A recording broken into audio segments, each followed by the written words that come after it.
The Philadelphia 76ers have come out of the gates firing in 2021, and as a result of that, sit first in the Eastern Conference.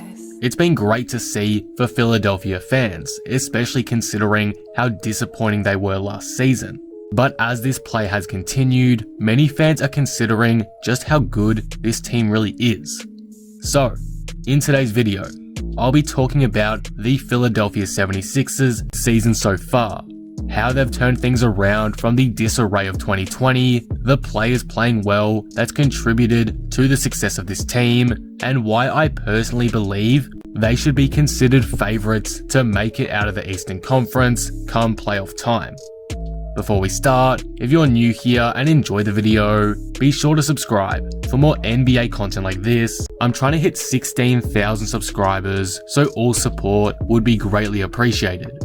Also, over 90% of you that watch my videos are not subscribed. So if you aren't already, please hit that subscribe button down below. Let's try get that down to 85% for the next video.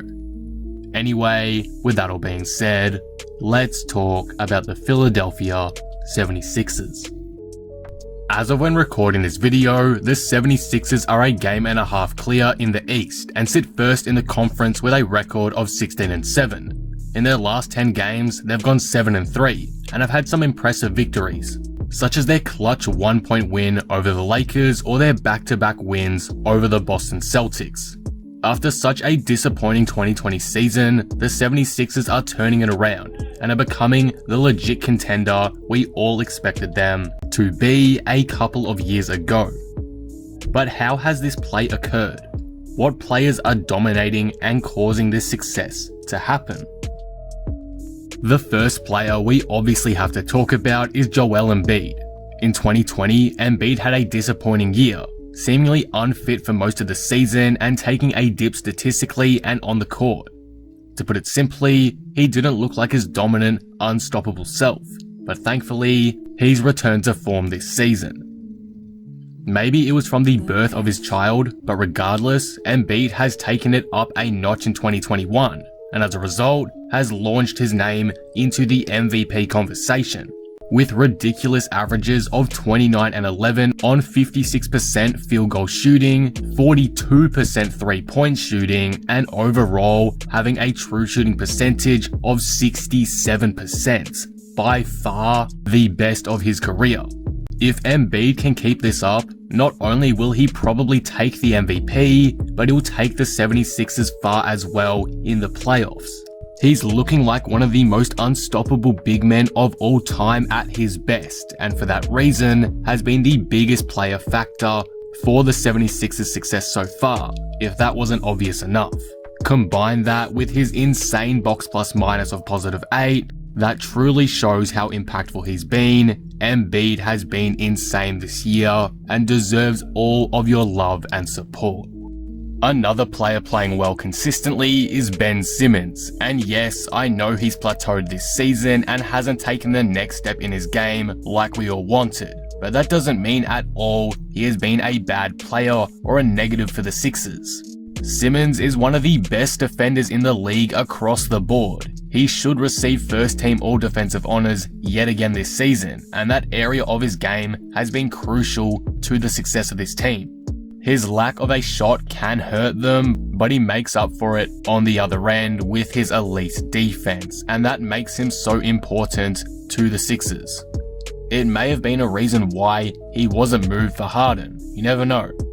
Obviously, his playmaking is critical as well. He's one of the league's best in that area, especially in the open floor. So it's not like Simmons is a negative. Again, like many suggest, he's on the verge of becoming an elite NBA player. He may not be improving like we all want, unfortunately, but Ben Simmons is going to be a highly valuable member of this potential finals run from the 76ers. Tobias Harris has been a surprising killer this season. He's improved a lot. He's currently averaging 20 points per game, very similar to last season, but he's shooting 4% better from the field and 8% better from deep, which is just ridiculous. This may be due to his new role on the team or the improved fit with guys like Horford out of the picture, but he's finally starting to look like the player the Sixers gave a huge max contract to a couple of off seasons ago. If he keeps this up, he's going to make the 76ers so much more difficult to play come playoff time. He'll be another option teams will have to plan for. So for that reason, he's a player I view as being super impactful to the success of the 76ers so far. A hugely underrated player on the 76ers is Shake Milton. Sixers fans definitely give him his credit, but I think the average NBA fan needs to give Milton some more love, as his provision of scoring and playmaking off the bench in Philly has been phenomenal. He can be inconsistent and his minutes tend to vary a bit due to Doc Rivers still trying to learn rotations and the occasional injury here and there. But there's been moments this season where you realize that Shake can be the real deal and a super impactful player for the Sixers. In a 4-game stretch this season, Milton dropped 19 points, 24, 31, and then 28 points and made him look like a serious 6-man of the year contender. Unfortunately, that play has fallen off to some extent, but those moments are very exciting and show off how effective and important he can be.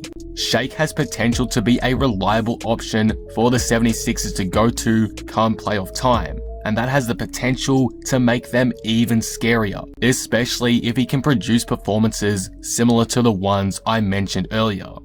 Simmons typically has struggled in the playoffs in the past, so Shake Milton's offensive load may go up a notch then, so hopefully he can produce at a high level when the time comes around. Keep an eye on Milton throughout the rest of the season. He is a very important member to this team. The final player I want to talk about today is Seth Curry. His stats may not represent how important he is to this team, but if you watch the 76ers, you'll understand his impact, particularly on offense. His ability to space the floor is huge. It's something the Sixers didn't have the privilege of experiencing last season. So with that, it gives Embiid and Simmons the room they need to succeed. His addition deserves a lot of praise. He's been consistent and has helped the 76ers become arguably the best team in the East.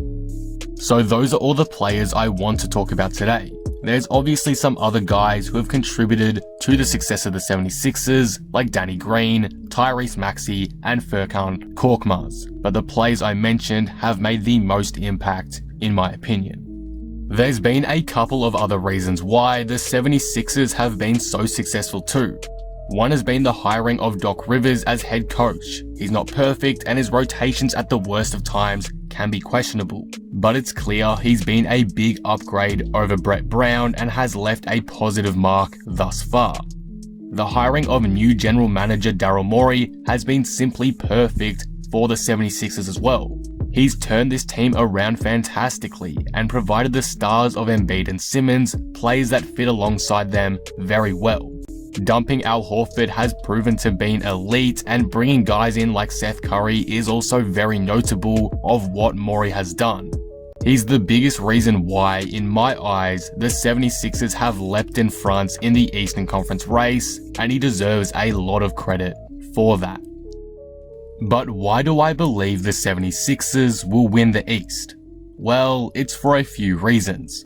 Firstly, I want to go over why I think they'd beat the other top contenders out in the East. Against Boston, it would honestly be a matchup nightmare for the Celtics if rosters remain the same. Embiid would feast all day long on the Celtics' horrific big man depth, and Simmons has the capability to lock down either Tatum or Brown. For Brooklyn, it's pretty similar. Though they have one of the best offenses in the league currently, and one of the most dangerous trios of all time arguably, their rim protection and overall defense is horrid. Embiid will be matched up on DeAndre Jordan or small ball Jeff Green. And if things don't change, that is barbecue chicken for the Sixers. So I'd honestly favor them in a series over Brooklyn right now. That's how concerning their defense is. As for the Bucks, I think it would be an interesting series, but I still think Philly would come out on top. The Bucks give up a lot of threes, and against a team with some of the best spot-up shooters in the league, there's potential for things to go very wrong. Giannis also still hasn't proved he can convert his regular season dominance into postseason dominance, and we don't know how impactful Jrue Holiday is going to be for them come playoff time. So with all these unknowns, yeah, I do think the 76ers win a series against them, and overall, likely take home the crown of the Eastern Conference. The 76ers also have one of the best defenses in the league, currently first in defensive rating for all Eastern Conference teams, and we all know the same. So if that level of play is converted into the playoffs, it's hard to see them be stopped.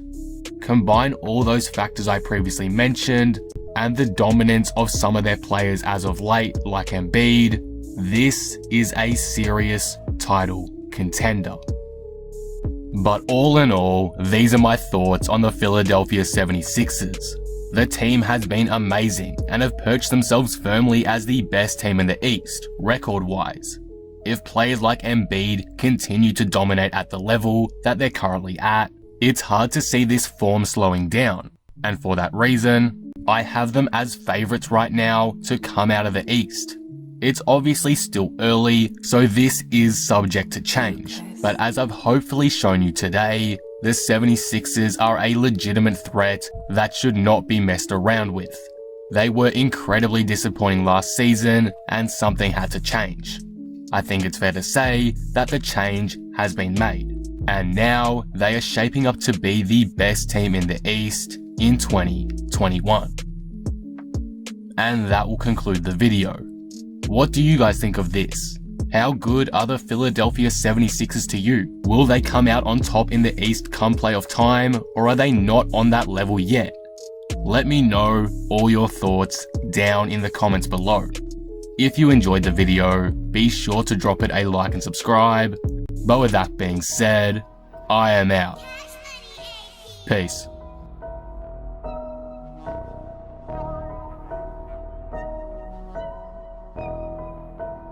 Also with that fire, boy.